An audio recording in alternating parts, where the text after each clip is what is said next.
Assalamualaikum warahmatullahi wabarakatuh. Bismillahirrahmanirrahim.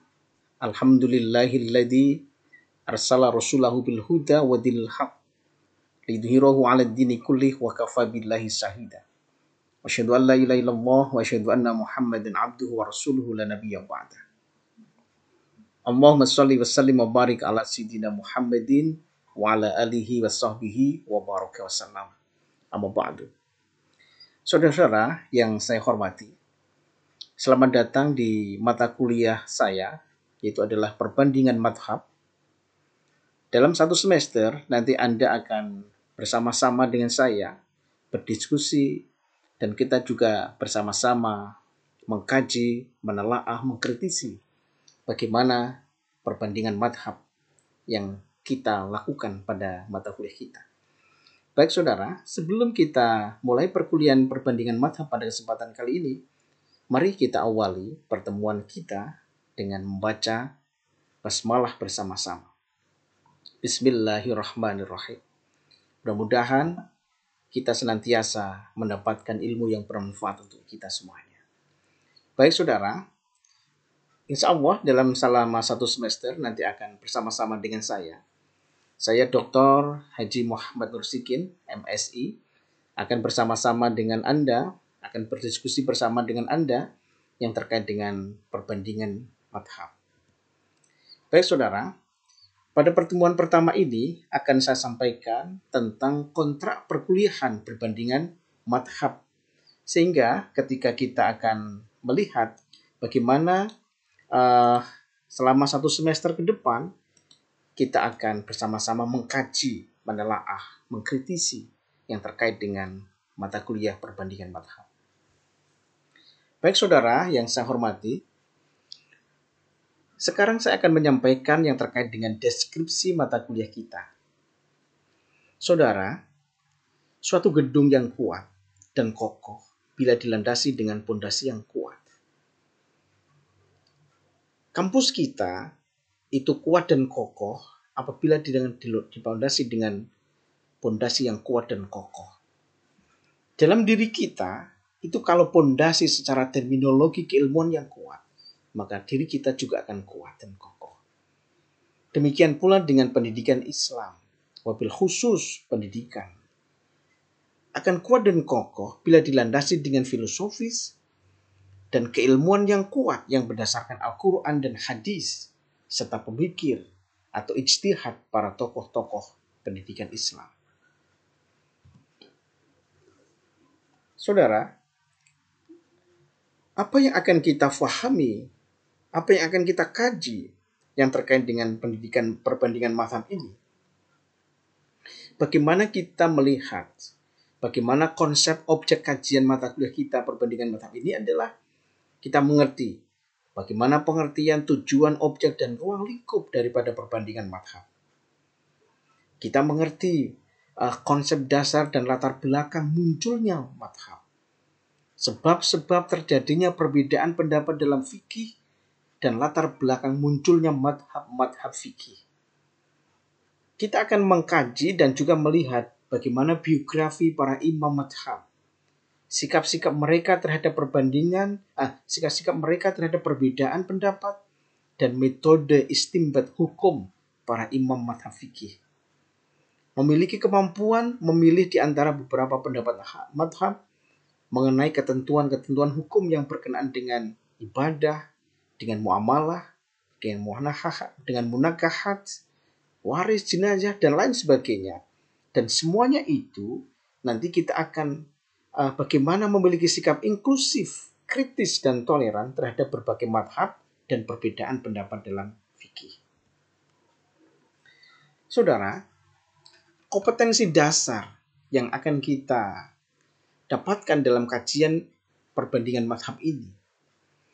Yang pertama, bagaimana mahasiswa diharapkan mampu mengetahui, mengerti, serta memahami perbandingan madhab, sebab-sebab perbedaan madhab dan ruang lingkup kajian perbandingan madhab. Yang kedua, mahasiswa sanggup melakukan kajian perbandingan madhab dalam masalah-masalah furu'iyah, khususnya yang terkait di tengah-tengah masyarakat. Yang ketiga, mahasiswa sanggup dan mampu menyikapi adanya perbedaan madhab dengan penuh toleransi dan lapang dada dengan tetap mampu melakukan kajian kritis untuk menentukan pendapat terkuat dan termaslahah. Pokok pembahasannya, kita akan membahas bagaimana konsep atau kajian mata kuliah perbandingan madhab ini, pengertian, tujuan, objek, dan ruang lingkup, serta tujuan dan kegunaan mempelajari fikih atau perbandingan madhab, konsep dasar dan latar belakang munculnya madhab, sebab-sebab terjadinya perbedaan pendapat dalam fikih dan latar belakang munculnya madhab-madhab fikih, biografi para imam madhab, sikap-sikap mereka terhadap perbedaan pendapat dan metode istinbat hukum para imam madhab fikih. Saudara, pokok bahasan selanjutnya adalah memiliki kemampuan memilih di antara beberapa madhab. Saudara, ini yang penting yang akan kita sampaikan, yaitu adalah bagaimana proses pembelajaran. Proses pembelajaran akan kita lakukan di kelas daring, baik itu melalui Google Meet, atau melalui Zoom, atau WA, ataupun teknologi yang lain. Kita bisa menggunakan ceramah, tanya jawab, cooperative learning, diskusi, penugasan, UTS sampai ujian akhir semester. Dan begitu pula kita bisa studi lapangan atau institusi pendidikan atau di pondok pesantren untuk melihat, mengkaji, menelaah, mengkritisi, mengambil hukum dalam terminologi fikih yang dilakukan individu atau kelompok. Pendekatan dan strategi perkuliahan kita.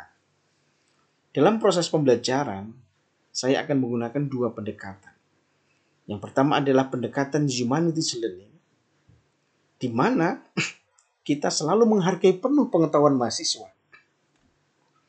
Dalam strategi pembelajaran, kita akan menggunakan active learning yang memungkinkan mahasiswa berperan aktif dalam proses perkuliahan kita.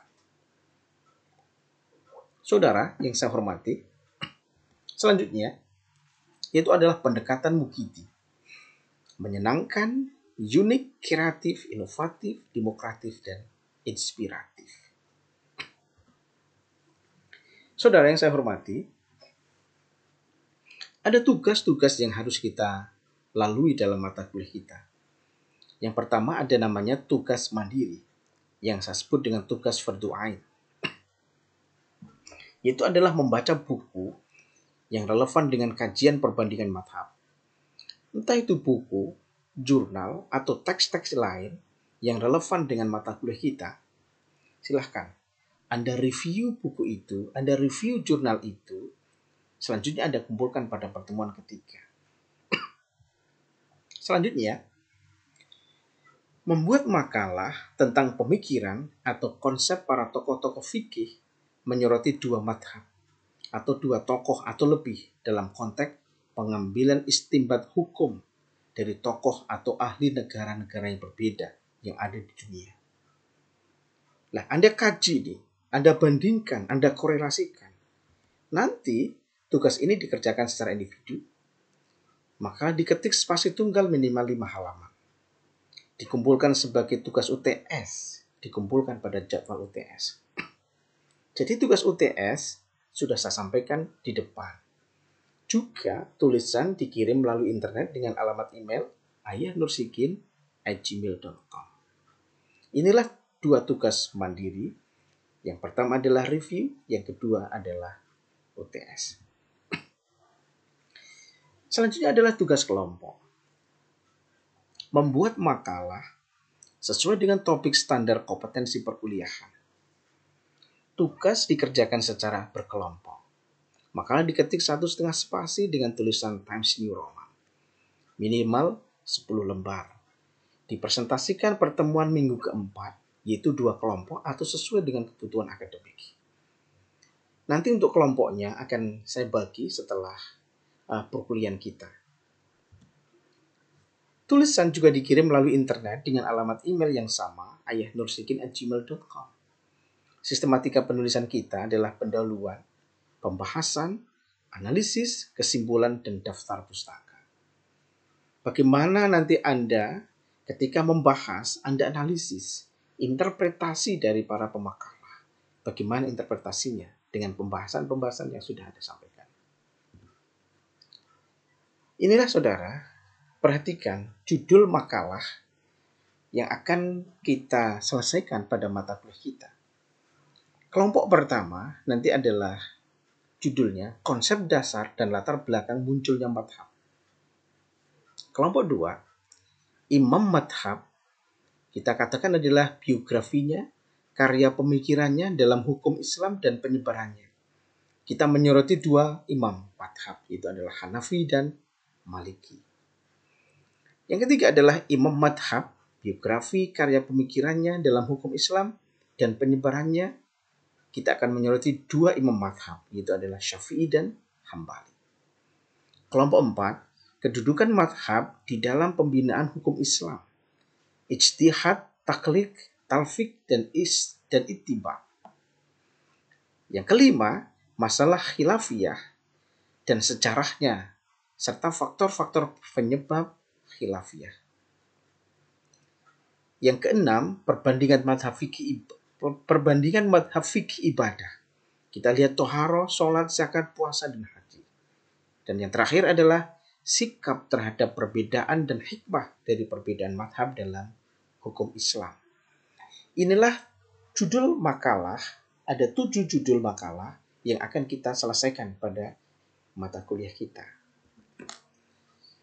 Baik saudara, ada persoalan dengan tugas dapat menghubungi dosen ke nomor 081-8263748. Tugas atau informasi akademik dapat dilihat di blogspot blogspot.co.id. Baik saudara, bobot evaluasi mata kuliah kita. Yang pertama adalah kehadiran 10%, keaktifan dalam pembelajaran 10%, makalah atau seminar kelas penugasan 20%, UTS 30%, dan ujian akhir semester 30%. Silahkan, saya akan selalu menilai dari kehadiran keaktifan sampai kepada UTS dan UAS. Saudara, kita bisa membuka referensi yang bisa kita gunakan atau kita rujuk dalam perbandingan madhab kita. Kita bisa membuka misalnya Abdurrahman Al-Jaziri, Al-Fiqih ala Madhabil Arba'ah. Kita bisa buka. Atau misalnya lagi adalah apa yang ditulis oleh Huzaimah, pengantar perbandingan madhab. Atau misalnya kita bisa buka lagi bukunya Muslim Ibrahim, pengantar fikih Muqarran. Kita bisa buka lagi misalnya dari Ibnu Rus, yaitu adalah Al-Mujtahid wa Nihayah Al-Muqtasid. Atau lagi kita bisa buka misalnya kitab-kitabnya Abdurrahman Al-Jaziri, kitab Al-A'la Al-Madhhabil Arba'ah, sampai kepada kita buka misalnya Hasbi Asyidiki misalnya, pengantar hukum Islam. Banyak sekali yang bisa kita referensikan. Banyak sekali, bisa lagi misalnya kita sampai kepada fikih perbandingan masalah pernikahan yang terkait dengan masail fikih, sampai kepada buku-buku yang relevan atau kitab-kitab yang relevan dengan perbandingan madhab. Silahkan, Anda bisa bereksplorasi buku, Anda bisa bereksplorasi jurnal, Anda bisa bereksplorasi teks yang terkait dengan madhab atau perbandingan madhab. Saya tidak akan memberikan 1 atau 2 buku wajib, silahkan Anda baca secara komprehensif. Itu akan memberikan pengetahuan yang bagus untuk Anda. Baik saudara, ini saja pertemuan kita pada kesempatan kali ini. Tolong dipahami bagaimana tugas-tugas yang akan kita lakukan dalam 1 semester. Mata kuliah perbandingan madhab ini nanti akan saya bagi kelompok-kelompok yang terkait dengan judul makalah yang sudah saya sampaikan di atas. Baik, mudah-mudahan apa yang saya sampaikan ini dapat difahami. Ini adalah pertemuan kita yang pertama untuk mata kuliah perbandingan madhab. Baik, terima kasih. Mari kita akhiri pertemuan kita pada kesempatan kali ini dengan membaca hamdalah. Alhamdulillahirabbil alamin. Cukup sekian. Wassalamualaikum warahmatullahi wabarakatuh.